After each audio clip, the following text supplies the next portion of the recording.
Hey everybody, glad to see you here virtually. Sorry I couldn't make it to ZDS this year. Unfortunately, things just didn't line up with schedule purposes, but I'm here to share with you some learnings that I've had over the past year since the last conference, or the last Developer Summit, and also yeah, we're just going to jump into some my favorite topic of basically having this code base and the power of Zephyr, and then using that same code across different hardware devices and boards and architectures. So that's what we're going to be talking about today. So let's jump into the slideshow here. I actually follow this very similar format. If you've ever seen it in my videos, you can check out youtube.com/c/circuitdojo. Do a live session every week talking about Zephyr. So, and specifically your questions. So folks reach out, send me an email, leave a comment, they hey, how do I do this? How does this work? And you know, whenever I get like multiple of the same message, I'm like, okay, this is probably a problem we should talk about. So definitely check out that channel, click that subscribe button, and join me every week. Right now it's been Thursdays, but we're going to be doing it back on Tuesdays. Tuesday afternoon Eastern time is kind of the standard. So that'll be starting back up next week. But let's dive into the content here today, and we'll go from there. So designing for multiple targets, that is one of the core tenets of Zephyr. And literally, to build on a different platform, if it's supported, it's literally just changing a board type, and it just kind of works magically, which is really nice. Now, the thing is, there's an asterisk up here in the corner that with anything in Zephyr, it needs to be supported well. It needs to be supported in the first place, and the features across the platforms need to be equal. So we'll dive into that a little bit, but in specifically, and this is the biggest thing that I ran into, that last line there, it requires a lot more configuration than you would expect, and troubleshooting and things like that. So we're going to jump into it a little bit. But first, of course, do your research and make sure that the device that you want to use is going to work with the code that you're trying to use. So say you have an example, we're going to be working on a specific air quality sensor board that I built, but it could be anything really. And you just want to make sure that the support is there on the hardware application layer, the HAL layer, for your board, your device, or any of the other devices you're using. Maybe it was built for a specific device and you're like, oh, maybe I can use it on mine. You just need to make sure that both of them are compatible at the hardware level, making sure you have the right UARTs, I2C, things like that. I've been burned in the past in terms of, like, for instance, like a ESP32. They have some Zephyr support. I know they're trying to push more, but when I was playing with it, I was like, oh, my client needs an I2S support for microphone. And I started developing, and I was like, all right, now to hook up the I2S. And I was like, oh, there's no I2S support in Zephyr for this particular part. So I was up a creek without a paddle. So that's just like something that you just need to check before you start any work, because it just saves you a lot of headaches. In this case, for this sample, we're working with I2C and UART. Those are the most basic peripherals that you're going to be using on any microcontroller. So fortunately, all the boards here, all the processors here support that. So we're already ahead of the game here. So speaking of, for this presentation, we'll be using 3 different boards and chips. The NRF9160 Feather, which is based on the Nordic NRF9160. Particle Xenon, which is kind of my standby for the NRF52840. And a completely unrelated, non-Nordic chip here is the LoRa E5 Dev board, which is from Seed Studio. I just happened to be working on it for another project, and I was like, this is a great example of something. All these processors, I believe, have different, they all have different types of Cortex and whatevers. They aren't different architecture, so but this should give you an idea of like, hey, I can take a completely different processor. One has a LoRa radio, one has a Bluetooth radio, one has a cellular radio in it, and they all can run the same code with some finagling, of course. So for these guys, originally I was going to do feathers, but there's feathers plus this other LoRa dev board that I'm using, and I'll show you a picture of that in a second. But we're using one UART, one I2C, and a couple of control GPIOs. So those will be our interfaces that we're working with. And then here is the Xenon with the kind of the prototype air quality wing that I have here. This was an older picture that I took, but it gives you an idea of like literally you just put them in a doubler and you got a working subsystem, system here. Here is the LoRa setup. It's a little more intensive in terms of using some wire jumpers between the air quality wing and the dev board. That's because I just didn't really have any other boards to try with this. So, but they both work the same, which is nice. And of course, the purpose of this is to, with the air quality wing itself, to measure PM 2.5, which is particles in the air, smaller than 2.5 microns, and temperature, humidity, and VOCs. So, and the temperature and humidity values feed into the algorithm for the VOC. So that's also very handy because it's all right there on one board. So, and I'll show you that in a little bit. So, but here's an example output of what we'd expect from everything once it's actually running. There might be some warnings at the beginning when it loads up, but it should be plunking along on each of these boards and their unique communication setups. So we'll get into that in a second as well. So, but this is what we expect to be running on every single board. And by the end of this, I'll show you that that's going to be the case. So, but the first thing, and this part is probably the most important. This is a thing that that solves a lot of problems between many different kinds of Zephyr distributions. So Nordic has their NRF Connect Studio, and that's great, and it works well for Nordic parts. But if you start using it for other parts, you're gonna have issues. I ran into problems where I was like, okay, I don't need it to build the bootloader because it automatically builds the bootloader for those boards. In this case, it was not playing nice with the LoRa chip, so I had to figure out a way to deal with the two disparate kind of setups. So what happened here is I did something that the folks at Goliath did with their SDK is they actually created two different manifest files. One manifest calls out kind of like the vanilla version of Zephyr, which is just Zephyr straight up, and then one then covers or calls out the NRF Connect SDK. With these two things, what you can do is you can initialize and set up your environment for one setup, and then if you have to build for the other one, literally it's just like changing a file and then reinitializing for the other setup. So we can jump between the two, and I will show that in a little bit, but it's kind of powerful because you can keep your same setup. You don't have to create a different repo. None of that nonsense. Everything can live here, and then all you have to do is just literally run a West update, and you can be in one setup and then transfer and go to the other setup and build for different targets that don't quite play nice with each other if they're both enabled on the same SDK setup.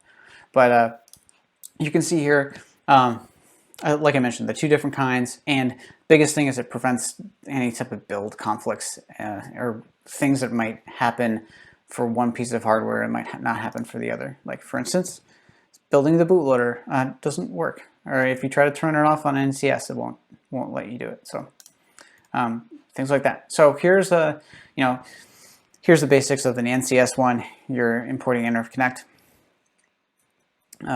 setting the version and things like that. You also might notice for this particular demos repo, I also have some other repositories for like the air quality wing demo or the drivers, and also the underlying code, library code. So all that lives in a different library as well. So that gets pulled in no matter what. That actually stays constant across these manifests. What doesn't stay constant is what SDK you're using. So at the top of this file, we're using NCS. At the top of the next file, we're using vanilla Zephyr. And I'll show you that here. So Zephyr 3.0, and then of course importing some specific name, submodules, Zephyr submodules, specifically SD, things like that. And also, when you do, I wish I could point this out later, at the bottom here, the name import list, this is great because Zephyr can get pretty big. For instance, if you're pulling for NCS, for instance, if you're using a project that, or if you have a project that's not using something like OpenThread or Matter, that takes up a ton of space and it takes forever to download, and also has a bunch of sub dependencies, which makes just setting up a repository really slow. So that will allow you to basically exclude those from any updates, so you don't have to download them every single time. Kind of speeds up the development cycle, speeds up the setup cycle. So that little thing, like, definitely check out more of the documentation on the West manifest, because you can really hack these things and tune them to make it really simple for your projects, which is thumbs up. So switching between the two manifests is fairly simple.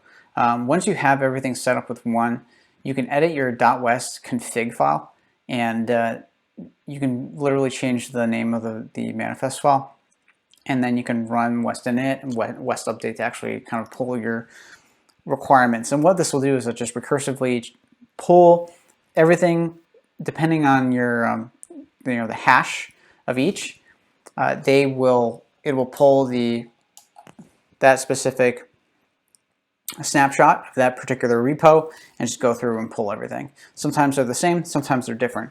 In this case, almost for between the two different files that we're using here, it's pulling a different version of Zephyr SDK. So that's just like, it's great, because you'll see in a second, it's just like, wow, I just changed a whole complete set of dependencies with just one update command, and I can just go back if I need to. If I want to compile for NRF, I'm here, or if I want to compile for this STM32, it's pretty straightforward. So, but the biggest thing is making sure to run that West update command when you do it. And here's the file itself. I'm just showing you, like, hey, let's change this here. This is the most important part that you're going to be working with. Let's get the design to work. So the base code should stay the same. So in your main file, almost everything should stay the same. Now in this particular project, I had to change one thing, and that was for if you're using the Xenon, or if USB is enabled, it will enable USB. That's the only thing that I changed, since I kind of tooled around with this to make sure everything worked on the 3 different boards. So besides that, the base code, the driver, everything else should work across the different platforms, which is nice. The caveat is you have to make things compatible depending on your configuration and your overlays. And if you ever watched any of my live sessions, those are the first things I talk about. Those are the first things that you really need to make sure are correct, or things are not going to work. The wheels are going to fly off the wagon. So we always go through the overlay and the configuration to make sure that those things are set up and they're correct, because they're the things that are going to be dictating how this particular code is going to run or compile, if at all. So important caveats. But the thing is here, so overlays will get mushed into your application. So if we're using in this case, we're kind of using the basic application that is connected to the air quality wing.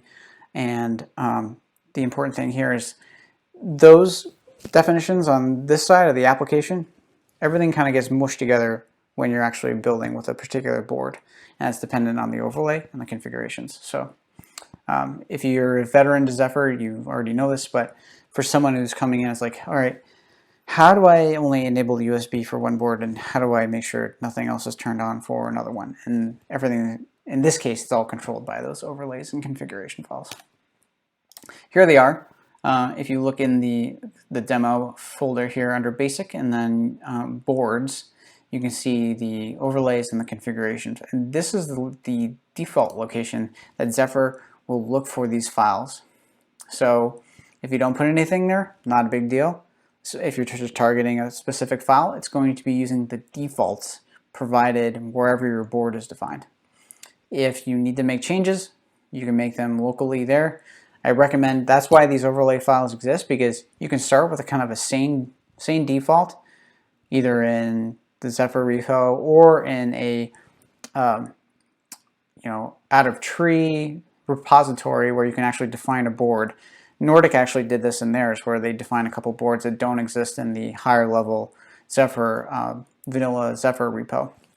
So you can kind of pick and choose where you want it to go, but generally at the application level, you have the same default setup, and then you can kind of create your configurations and your changes at the application side, on the application itself, using the overlays and the configuration files. So hope to not make that too confusing, but biggest thing is here is you want to go into that boards folder if it exists, and that's where all the action is happening for this. So we'll talk about the commonalities. So the things that should look the same is like the sub-device labels. So we're talking about like the temperature sensor, the VOC sensor, and the HPMA, the PM2.5 sensor, and also because those names are the same, we're also using the same kind of the compatible entry, which basically, if you've ever seen, and we'll go into it in a second, but if you look at the overlay and it has a compatible line, that's the line that calls out the device binding for that particular driver. And in this case, no matter what, whether we're using NRF52, NRF91, or the STM32, we're all using that same binding. So important thing to note, those are the commonalities. Now, the point of these overlays and the configuration files, though, is because of the differences. So we'll get into the differences next. But first, here are just the commonalities. You can see, if you look across all these overlays and configuration files, you're going to see these common similarities between them. You'll see the SGB40, SHTC3, HPMA, the HPMA guy, which you can't see, it's kind of off screen. So those are the commonalities. Differences. The differences include because we're working with different processors, not all of them are going to have I2C 0. Some of them have USART 0, things like that. So some of them have DMA, or some of them don't, at least explicitly called out. The Nordic chips have the easy DMA, quote unquote. And you're going to be using device-specific bindings in the compatible entry. So like I said, for the drivers, for the devices themselves, like the SGP, they're calling out the device binding for that specific driver. Whereas if you're putting it under a I2C or UART, you're going to be calling out the chip-specific binding for that thing. So STM32 has a specific compatible binding for their USART versus Nordic. Nordic has their own compatible binding for that. So that's where we're getting into the differences. We're actually starting to call out the STM32 UART driver versus the Nordic NRF52 or Nordic NRF9160 UART driver. Actually, the UART driver for both of those guys, the NRF52 and the NRF91, are the same. They're the NRFX USART. So both in this case are the same. Zoom in again, and we'll get to the VSCode in a second. We're almost done here with the slides, at least. So we talked about the compatible entry and then the pin mappings. So for any GPIO controls, those pin mappings are obviously different. On the NRF91, the ports are labeled by number, so you have port 0 and port 1, specifically for the NRF91, or the NRF52. NRF91 only has one port.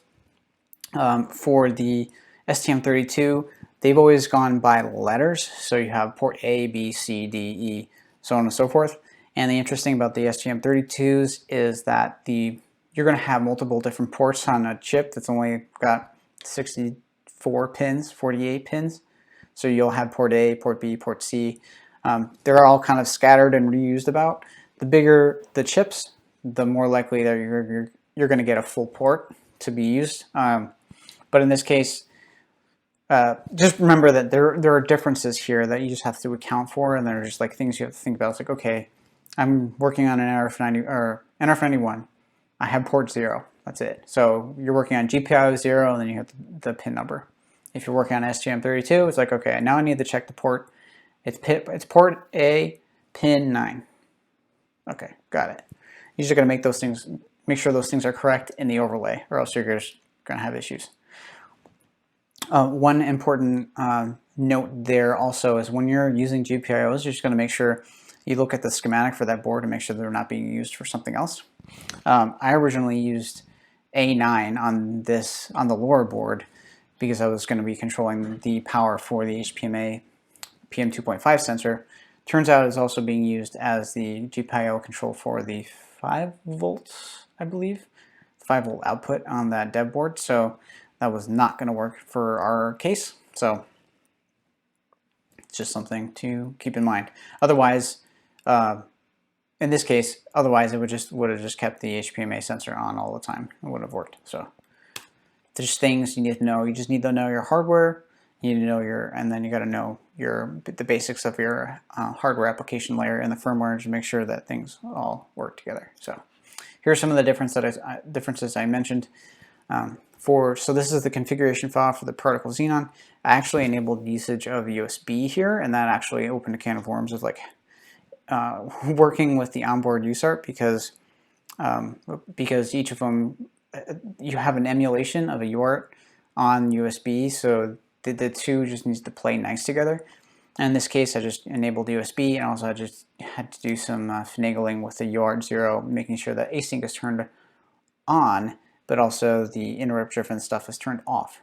But you need the interrupt-driven stuff turned on for the USB. So you can definitely, I'll have a link to this.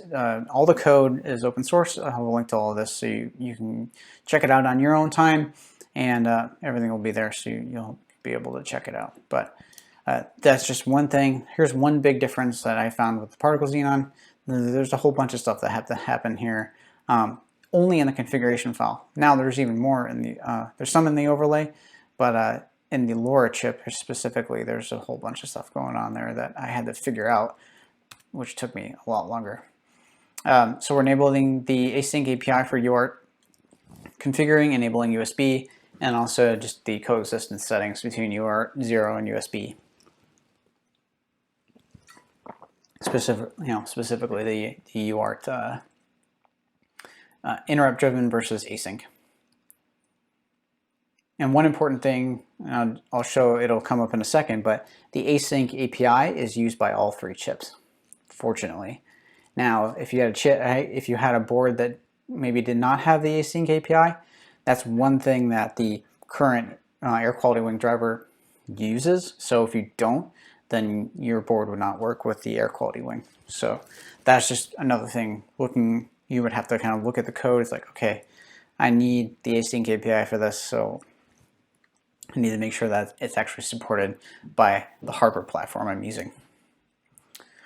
Here is the LoRa E5 stuff. So the big difference between this guy and the Nordic stuff is that the Nordic stuff, all the DMA is all abstracted, so you don't even have to turn it on, you don't have to worry about it. It's not even a thing you have to think about.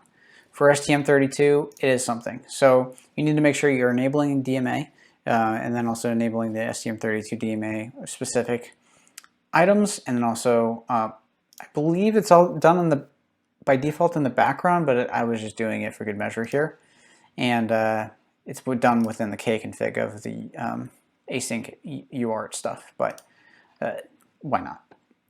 And also enabling UART for STM32 and the Async API. And then one other thing is that the Nordic stuff, you can only set the MCU boot, and it will automatically merge and build your bootloader, and it's awesome. For vanilla Zephyr, you actually have to build your bootloader, program it to the board, and then you're building your application separately, and then you're loading it over new manager. You can, or MCU manager I should say, you can merge these files together the two hex files isn't that big of a deal, but you can check out how Nordic does it. That's just a bunch of CMake magic that makes it happen at the end of the compilation process. So, but in this case, I needed also to include the signing key, which is just the default one that comes with Zephyr, just to make things at least a little bit more simple, just for testing purposes. Like I mentioned, requires DMA, and then DMA also requires some manual configuration, which this is probably what threw me for the biggest loop, because I wasn't used to configuring or setting it up. For them, they have these the idea of a slot, a DMA slot. So you have a channel, a DMA channel, and a DMA slot. Channel is just like, hey, I'm dedicating this particular piece of the DMA hardware for something. The slot then tells the software, okay, I want to connect the DMA to this hardware peripheral. So I had to figure out the number of the slot, which I think the RX is 21, and the TX is 22. It'll be in the next slide. But those numbers were important, and it was a painful experience to get it to work the first time, because I was like, why isn't this working? There wasn't a lot of examples or explanations in the vanilla Zephyr repo exactly how these numbers worked or what they did or anything. So it's like the wild, wild west, and I know many of you have gotten frustrated because it's just like, there's not enough details, and this is a prime example of like, man, even for someone who's been doing this for probably working on Zephyr in one way or another for about 2+ years, it's still painful to go from one hardware platform to another, because there's always little asterisks and little things that are little tweakers that are just like, what? Like, how do I do this? Why is it taking so long? This shouldn't take so long. So it's just the way it goes. But once it's working, it's awesome. Like I mentioned before, different P handles, since these are different, different processors, different hardware application layer. And the cool thing is, even though you might have an I2C2 or USART 0, USART 2, or USART 1, they all work out of the box with the driver, the air quality wing driver, because what it says is, hey, I'm looking for something that is using the compatible binding for this, and then get me the higher level device it belongs to. So it doesn't even care. Like, I'm not specifically calling out USART 0, UART 0. I'm calling out what is attached to the device that's already being declared in the overlay. So that is cool. That is something to be excited about. All right, next step. So here's the DMA declaration, and you can see DMA mux. So we're using the DMA mux. I think that's the only way I really got it to work. I tried originally using directly DMA 1 and DMA 2, but they were not working. So you can see I'm using channel 11 and 1. I'm using slot 22 and 21. So the first one is declaring the TX channel, and the second one is declaring the RX channel.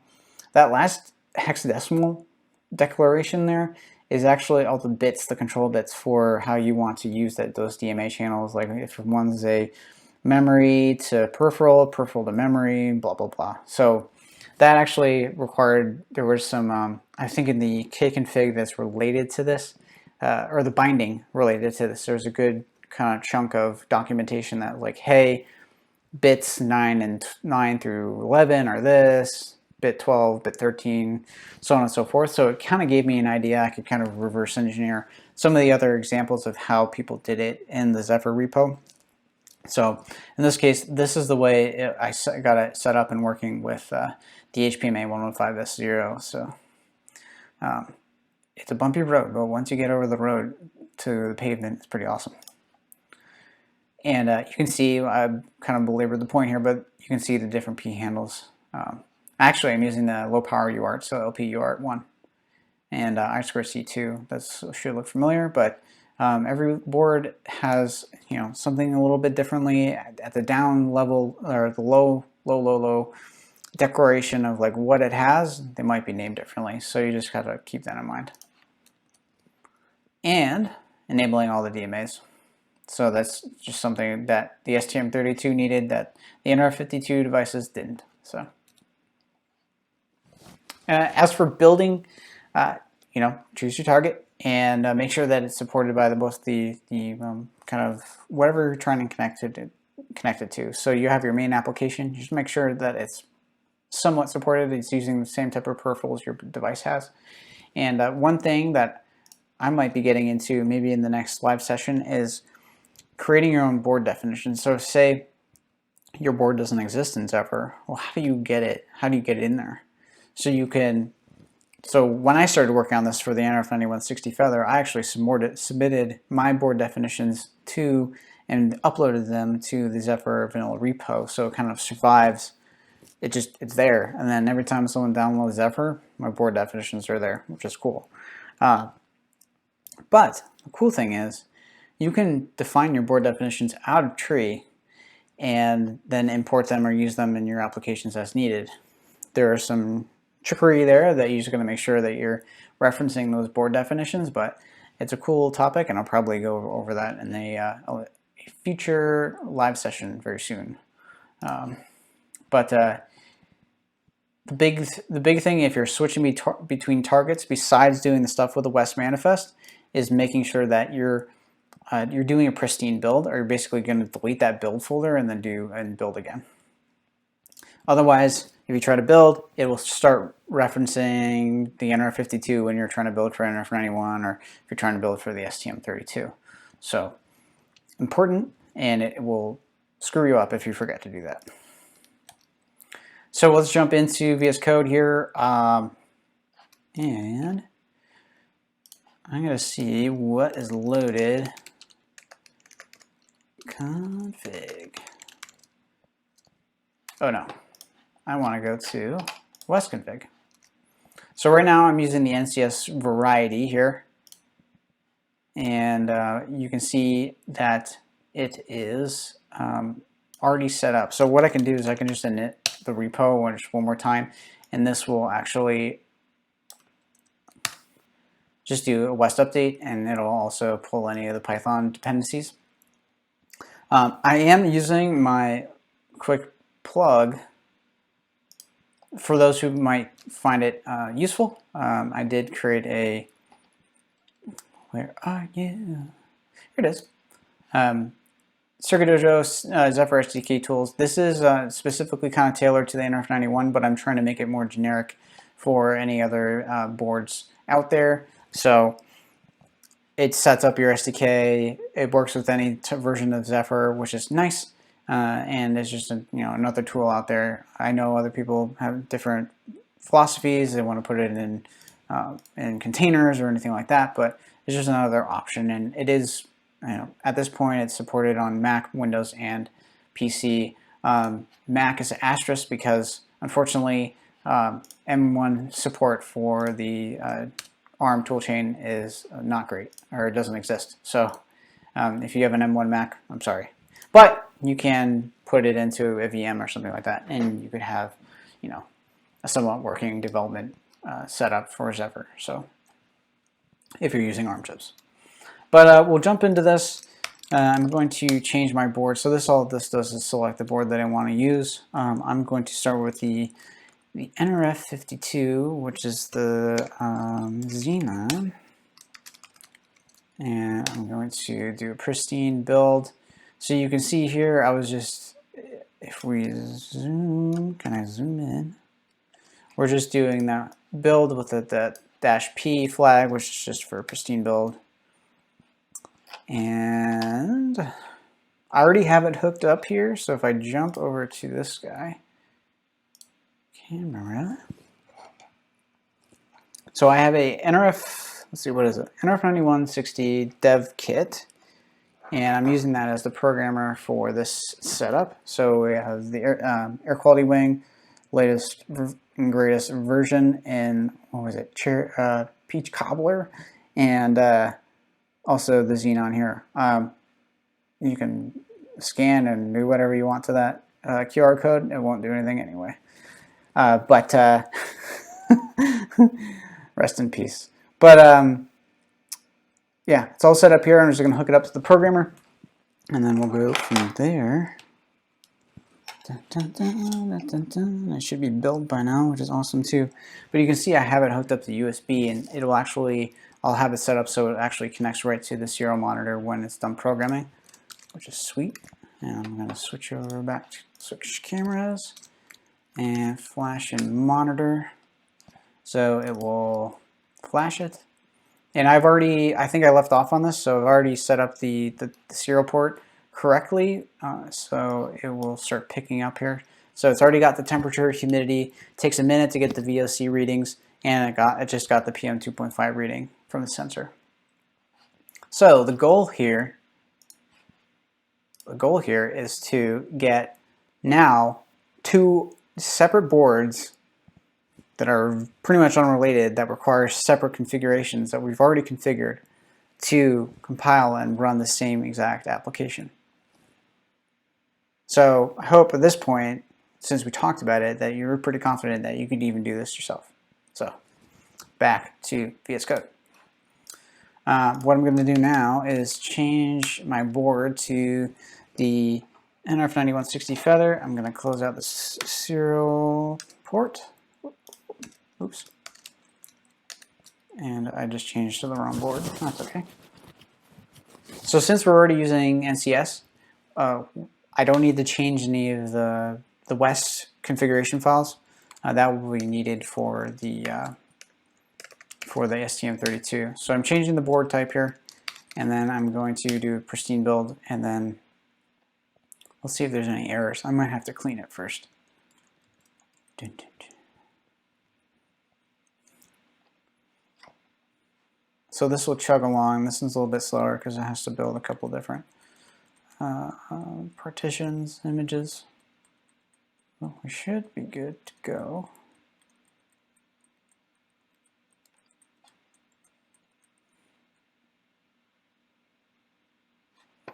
In the meantime, so this all I'm doing is running this basic sample, and then you can see I've added a couple different boards in here, the ones that are different, but I'll show the Xenon again. We already kind of covered it, but you can see all this stuff here was to make sure that the USB wasn't going to conflict with the UART0. Originally what was happening was I had USB working and it was displaying the logs, and then the second UART0 actually started doing anything, everything locked up and stopped working. Like, what is this madness? So enabling UART0 helped with that. And you can see here for the Xenon overlay, literally we're just setting the 2 p-handles. You can see the different compatible definitions here for Nordic specific. We're setting the speed of the UART interface. That's important for this particular driver, and also you can see we're setting the different GPIOs. In this case, NRF52 has 2 banks, so I'm using bank 1. There's bank 0 and bank 1, and then pin 8. On the HPMA, I'm using bank 1 and then pin 10. So, and that stuff I've set up a long time ago when I first put this stuff out, so it still works today, which is great. Alright, so it's done building. I'm going to disconnect power from this good stuff, and I'm going to pop in the NRF9160 Feather. Ta-da! And I need my trusty USB-C cable, and I'm going to put it into bootloader mode. So in this case, I'm actually, instead of using the programmer, I'm loading it right over bootloader mode, which is completely different, right? Like, first I'm going to be flashing one over, over SWD. Going to be using the bootloader for this one, and also using the bootloader for the last one. So all a little bit different, but the same, right? So let me plug this in. I'm plugging in the HPMA sensor. It is in bootloader mode, so I gotta set up new manager to make sure it's correct. So slab, and then we're doing 1 meg load. Oh, and I gotta set up serial. So set up serial monitor, and we're gonna change that because I originally was using a different port. The NRF52 shows up as a different port instead of the SLab. So I'm going to load and monitor and see if this guy chugs along. Cool, it's loading. No, go away. Okay. And I will reset it just to, oh, there it is, but I'll just reset it. Here's a bunch of the SPM stuff. Reloading, we got the HPMA, temperature, humidity, and ppm, PM 2.5. So we're two out of 3. So that's pretty good so far. I'll show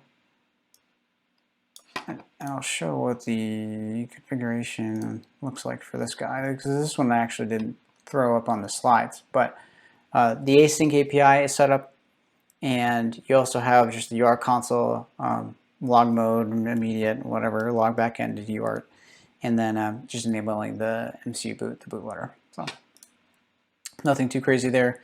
And then we're using different P handles for this particular setup, because I know I'm using UART 0, UART 1 for the actual USB to UART connection.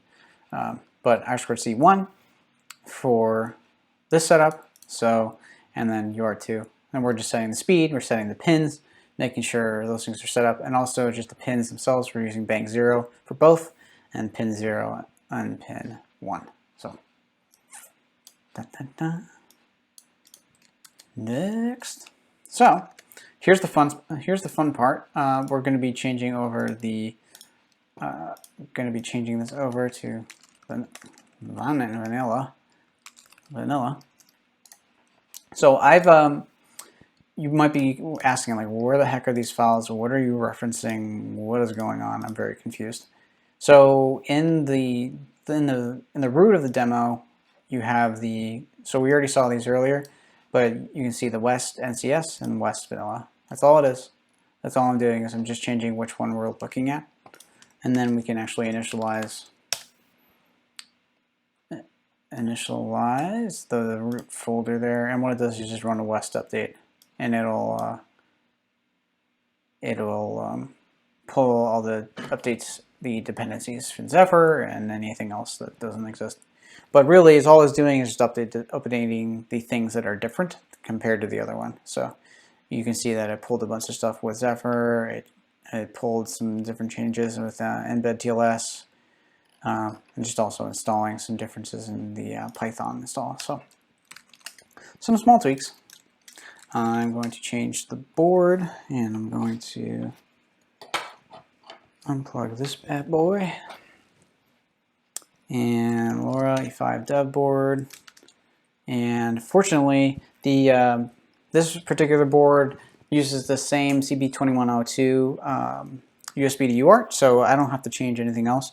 I do need to change the logging speed though, because this thing is only capable of 115.2 for a baud rate. So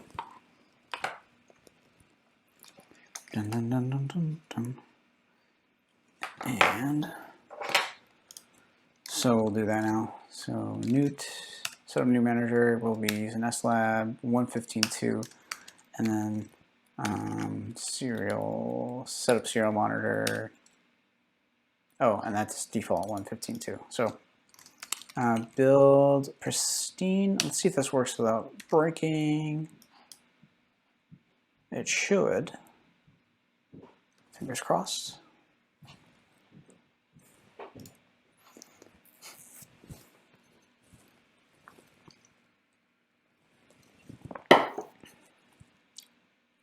It's chunking along. This by far is like the fastest one, because it's a smaller chip, but very basic. So it kind of chunks along. There's only one partition to build, unlike the NRF91.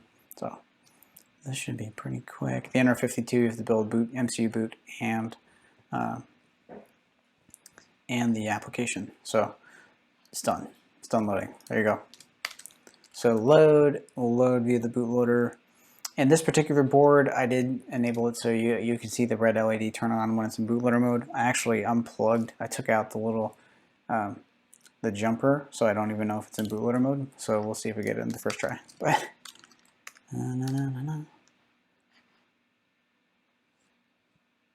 Oh, dang. Let's try it again.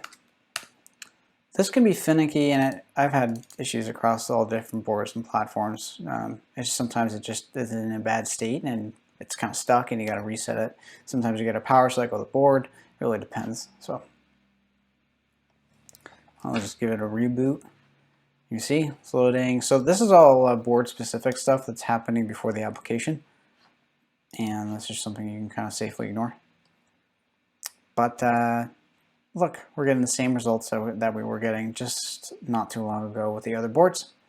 We're getting, the boot message, and we're getting the temperature, humidity, and PM 2.5 readings. So there you go. But really, kind of in summary, this stuff, it can be awesome when you get it running. It's like, I can build my whole application and I can port it to a different device if, let's say, they go out of business, or if literally I can't find any stock, because that is a thing, and I don't think that's going to be going away anytime soon. So that's what people get really excited about Zephyr. That's why I'm very excited about Zephyr. This is why I talk about this stuff every week, because this is the thing that makes it really easy for people who are building hardware, building firmware, building devices that make a difference. These are the things that we get excited about, because it just makes our lives a lot easier. I literally have the same base code. I change some overlays and configurations, and it works on all three platforms. They're all different too. They're different processors. They're different architecture types to some extent. So it's like, okay, this is cool. Now, you could even do this if you, like for an ESP32 or like whatever other architectures that are out there, if it's supported by Zephyr and you have a good hardware application layer defined, and you have drivers for UART and I2C, you probably would be able to use this stuff, these drivers kind of out of the box. All you have to do is just add that overlay in those configuration files, which is awesome. So that's it for this one. I really appreciate you taking the time to check out this session. I know definitely check out Goliath, because their system is going to be live. So I know everybody's going to be going to the live session, but I really appreciate you checking out this session, and definitely reach out to me if you have questions. Obviously, the code is available on GitHub under this particular repo, and it's in the basic, just the basic sample. And obviously, if you have questions, burning questions, you can. We have a little community going on at community.jaredwolff.com. A lot of people using the NRF9160 Feather with questions. Even just general Zephyr questions, a lot of them get answered, so you can go there, search for anything that you might be looking for. I hear some people that they're finding their questions answered on Google, but they're getting linked to my blog posts or directly to the forum. So that's really great that it's a resource that is answering questions, which is really cool. Or you can just email hello@jaredwolff.com. And yeah, again, really appreciate you being here, and see you next year, hopefully in person at ZDS 2023. So enjoy ZDS, and see you next time.